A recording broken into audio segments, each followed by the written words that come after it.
Students, welcome to your next lecture of Geography, Chapter 5, Temperature, Part 1. Now, in this lesson, we are going to learn something about temperature.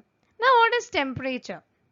At times, we feel so hot or so cold at places where we live. Do you know why? Yes, it is because of increase and decrease in temperature. Now, what is temperature? Temperature is the amount of heat in the air that is present. Temperature is related to the heat received from the sun. Hence, we feel hot sometimes or cold sometimes. But we cannot say exactly how cold or how hot the weather is. For this, it is necessary to measure the amount of heat in the air. Now, how to measure it? There is an instrument that is used to measure the temperature, and that instrument is called as thermometer. It is written in degree Celsius, like 20 degrees Celsius, 30 degrees Celsius, etc. Temperature is influenced by many factors. So one of such factor is parallels of latitude.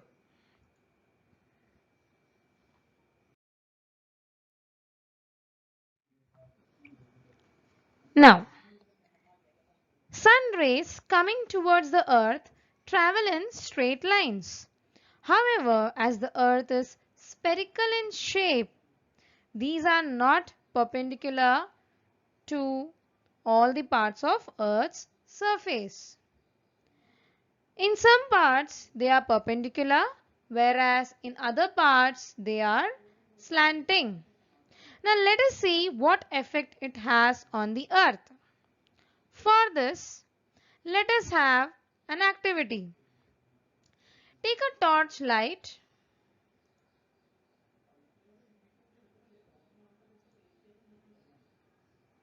and keep it stable at one place. Take two large paper sheets, large enough to accommodate its entire beam. Paste the papers on two flat boards as shown in this diagram. Hold the board perpendicular to the beam, 90 degrees. See, the light is moving 90 degree. Draw the outline of the area lit up by the beam and name it as A. Now use the other paper. Hold it in such a way that it makes an angle of 120 degree. See the light, the angle over here is 120 if you measure it with protractor. Draw the outline of the area and name it as B. Paper as B. Now, while observing these two distribution of lights from the torch light, that is beam of light to the paper, on which paper does the beam occupy larger area? Yes, paper B has the larger lit up area because the light rays falling on this paper are slanting, hence occupies more area. On which paper area is smaller? Paper A has smaller lit up area as the light rays are falling perpendicular on this paper and hence occupies less area. Now, change the angle between the beam of light and the paper. Observe the changes that occur in the area occupied by the beam of light. When the angle between the beam of light and paper is changed, the spotlight falling on the paper will cover either more or less area. As it is over here, same when you change it on both sides, same effect you will have, that the spotlight will either be more or less in the proportion of area covered. So this is something which we are going to discuss about the sun rays falling on the Mother Earth. Now, when it comes to the sun rays falling on the Mother Earth, that is our Earth. How is its distribution? The perpendicular and slant rays are received by the sun on the surface of the Earth. Perpendicular rays, they occupy less area. These are the perpendicular rays. If I keep the sun over here, these are the perpendicular rays having 90 degree, hence a straight line. So it occupies lesser area. The part where the rays occupy lesser area receives bright sunshine and hence the heat is more. It's so hot at these places where the sun rays are falling perpendicular. Hence the surface gets heated more and air becomes hotter. Now I said we have also slant rays received by the sun on the surface of Earth. So these are the slant rays. The B and C name given, the rays are slant rays. The slant rays occupy larger area from here till here. In this area, sunlight appears less bright and less heat. Hence, the surface there gets less heated. And the air is also less hot. Now, as we increase the angle of paper, the angle occupied by the beam of light also increases. We all know that the earth is spherical in shape. Because of this curvature, the sun rays falling on the surface of the earth also occupies more or less area. Due to this, the regions covered by the sun rays on the earth's surface, a distinction is created between less covered area and more covered area. Perpendicular rays, as I said, it covers less occupied, it occupies less area, and slanting rays occupies more area. Understood? Now, let us discuss more on this. As I said you, the sun rays are falling perpendicular as well as slanting. Now, hence the distribution of heat from the sun to the area is unequal. Due to this unequal distribution in these areas, variations are created on distribution of temperature. Hence, we say in the equatorial region like South India has more temperature as compared to northern part of India. Due to this differences in the temperatures, due to the distribution of temperature on the earth is having a lot of variations. Now, this unequal distribution from the equator towards poles as well as from the poles towards the equator is different. Based on this distribution, earth can be divided into certain zones or pressure belts. Now these zones are torrid zone, temperate zone and frigid zone. So torrid zone is there on the northern and southern hemisphere of nearby equator. Temperate zone is also there above the tropics and below the tropics in both the hemispheres. Frigid zone in the polar circles in the northern and southern hemispheres. Now, here the perpendicular rays are falling between 0 degree and 23 degree north and south. And slanting rays are falling between 23 degrees and 30 minutes and 66 degrees 30 minutes north and south. Hence, the rays in 23 degrees 30 minutes and 66 degrees 30 minutes north and south is slanting, and beyond 66 degrees north and 30 minutes north and south it is extremely slanting. Now A receives perpendicular sun rays, B receives slanting rays, C receives extremely slanting rays. Now we will have one more activity.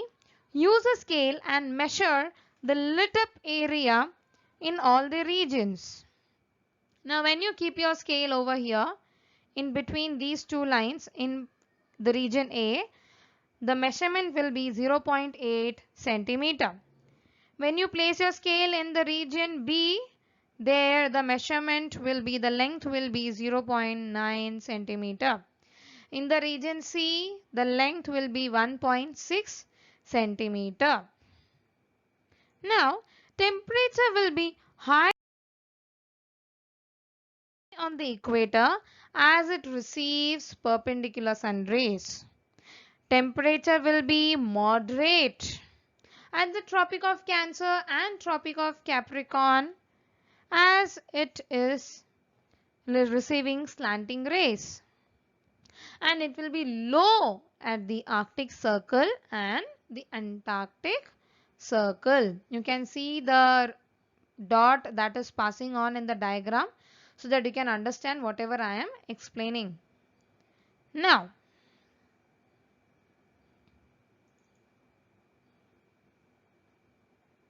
moving to the next. Till now we have learned about the unequal distribution of sun rays and the effects of it in the earth, and also about the temperature differences on all the regions of earth. Now all these are due to the latitude. Apart from each other, the distance that is covered in the equator, tropics and as well as the circles. But apart from the factor parallels of latitude, there are some more factors that influence temperature. That is altitude, continentality, nearness to the ocean as well as ocean currents and physical setup. Now these factors are at regional level. Apart from these factors of regional level, we also have factors that influence temperature at local level. Now what are they? Cloud cover, that is so many clouds are together when it is mixed up in the air. Winds, vegetation cover, urbanization, industrialization. So all these factors are also influencing or affecting the temperature on the earth. Now use your brain power. True or false? Tell me whether it is true or false by looking at the diagram and based on the explanation that you have heard in the previous slides. In order to understand the climate of a region, the latitudinal extent is more useful than the longitudinal extent. Is it true or false? We have learned what is latitude and what is longitude. We know that the extent of each latitude and each longitude in our previous chapters. So what do you say? That in order to understand the climate, is it required that we should know both the latitudinal and longitudinal extent? Yes, it is true. We have to know it. Now why? See the diagram over here. It will clearly depict the reason behind it. The axis of the earth is tilted to 23 degree 30 minutes. Due to this, there is an unequal distribution of sun rays on the latitudes. Depending on the duration and intensity of sun rays, various temperatures zones are created on the earth. Like we had torrid zone, temperate zone and frigid zone. This affects the elements of weather like air pressure, humidity, wind and temperature. Also it influences the climate. Thus, it is important to understand the climate of the region by using the latitudinal extent and the longitudinal extent as shown in the map over here. Now, factor that influence temperature, altitude. We normally think that air gets heated due to the sun rays, and because of hot air, the land and water gets heated. But in reality, what happens? First, the land and water gets heated due to sun rays. Later, they radiate into the atmosphere. The heat that they have absorbed, as a result, the layer of air close to the surface gets heated. The heat gets transferred vertically to the adjacent upper layers of the earth from the lower to the higher level in the surface of the earth. There are various layers that we have already discussed in our previous chapters. So it starts from the lower and it reaches to the upper layer. Hence the air close to the surface is hot. And as we move higher up from the surface, the temperature of air decreases. Hence, the temperature near the sea level is higher and the temperature in the mountainous region, it goes on decreasing. From the sea, when you are near to the sea, the temperature is hot. But at the same time, when you reach the top of the mountain, the, the heat will be so less because the air pressure over there goes on decreasing. Now, the next factor that is continentality. Continentality. What is this? Continentality means interior continental regions. In such regions, the amount of water vapor in the air is less. So, the weather is always dry and therefore they have extreme climate. The continental regions are not near to the oceans or sea. It is away from the ocean and sea. The difference or range in the day and night temperature in the continental regions is more. In these regions, the difference between the temperature during the summer and winter season is extreme. That means if it is summer and 40 degrees Celsius, then in the same region, in the winter season, it will be somewhere around 16 or 15 degrees Celsius. This high difference we can see, or sometimes it may differ also. So such range of temperature using with terms of maximum and minimum is the difference of maximum and minimum temperature of that particular place. Once again, what is range of temperature? The range of temperature is the difference of maximum and minimum temperature. Suppose 38 minus 16, whatever we get, that is nothing but the range of temperature of that particular place. If the range of temperature is measured for a day, it is called as diurnal range of temperature. But at the same time, the difference of maximum and minimum temperature is calculated or measured for a year. It is called as annual range of temperature. Now the next factor is proximity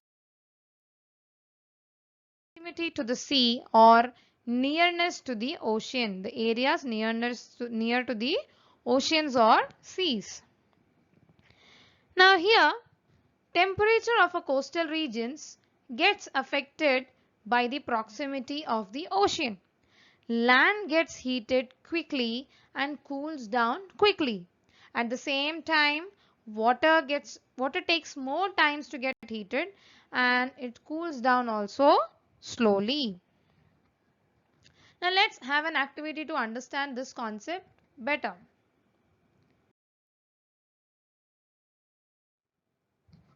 Now take two pots of the same size. Fill them with water equally. At sunrise, keep one of the pot inside the house and other pot outside the house. See that it remains in the sun all the time as shown in the figure over here. Another one inside the room in the room temperature. In the afternoon, walk barefoot. Barefoot means don't wear any shoes or sandals. Just walk in that hot sun inside the outside the house and also inside the house and feel the temperature in both the places.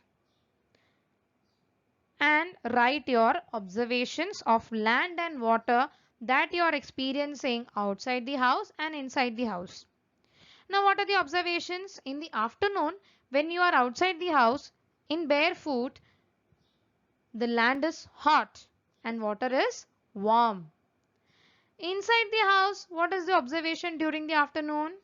The land is warm, water is less warm than the land. When we compare it, it is less warm. Now perform the same experiment in the evening inside the house and outside the house.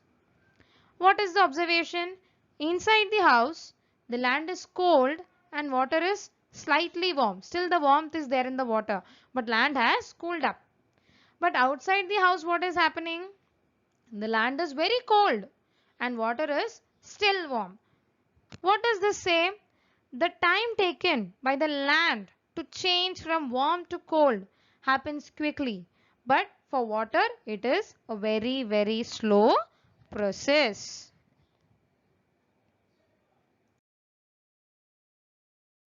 Earlier than the water. The water kept outside in the sun is still a little warm. Due to this difference in the heating and cooling of land and water, the air over the land gets heated faster and also becomes cooler easily.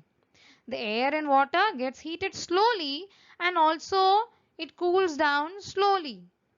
Same it happens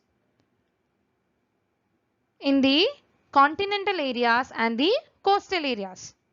Same we can see in the areas near to the sea or ocean.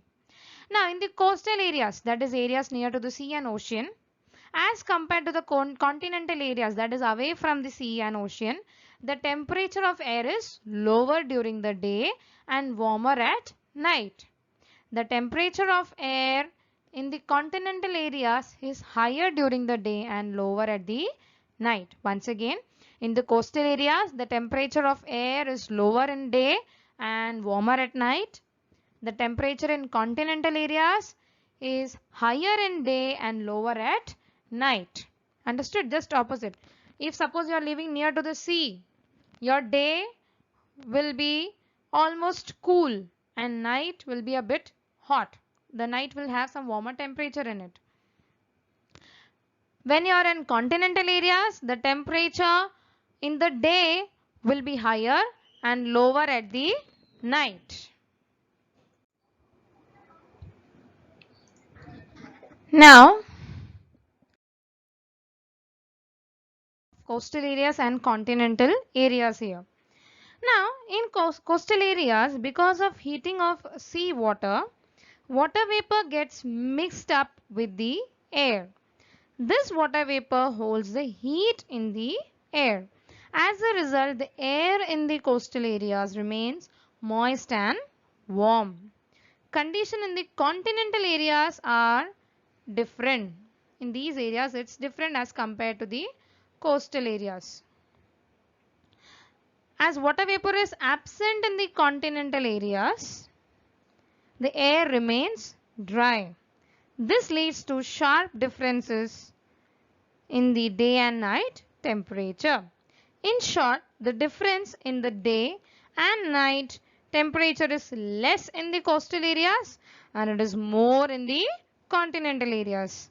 Okay, so here we complete with our coastal areas and continental areas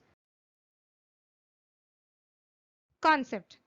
Now, based on this coastal areas and continental areas, let's have an example.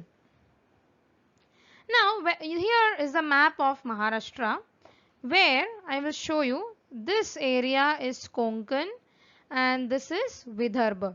So, this Konkan area is located somewhere near the coast, that is near to the ocean and seas.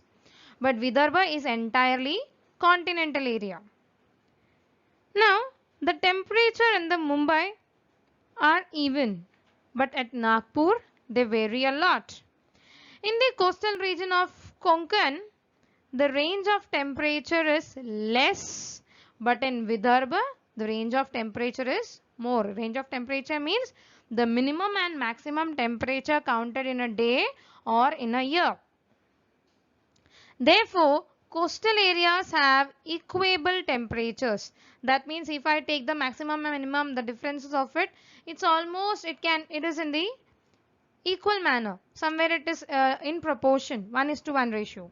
But in Vidarbha, it's entirely different. The climate is extreme. For example, the climate of Mumbai is equable and the continental locations like Nagpur, it is extreme. So hence, when I calculate the range of temperature in a day or in a year, it is equable in the Konkan regions, that is in the areas, in the coastal areas near to the sea and ocean, and it is extreme at Vidarbha regions where it is away from the sea and oceans. Now, I'll ask you a question. Suppose you stay at Man in Satara district and your grandma stays at Vengurla in Sindhudurga district. During Diwali, you often visit Vengurla. Okay, you like the sea coast there. The warm air of that region attracts you because you are freed from the dry air and scratching cold at your place. This time, grandma is suffering from asthma at her place at Vengurla.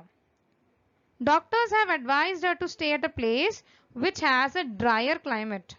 What should you do? At your place it is dry and it's opposite at your grandma's place. So what will you do and why? If I am the person, I will take my grandma to my place at Man in Satara district because as she is requiring a drier climate and I am living in a place having drier climate, I will take my grandma to Man in Satara where I am living as the air is dry in this region at present as per the condition. Humid air is heavier than dry air and thus a person suffering from asthma finds it difficult to breathe in humid air. Hence, if the person is taken to dry air, he or she will be comfortable with the climate of that region. So, I guess all my students have understood about the factors that we have learned in this lesson till now that influence the temperature of a region. If you have any doubts, you can put up the doubts in the comment section or ask me in the DCS. And understand the concept well, view it 2 to 3 times to understand it much better and analyze it with the climates and temperature you are facing at your region and try to understand the factors that are affecting it. Thank you.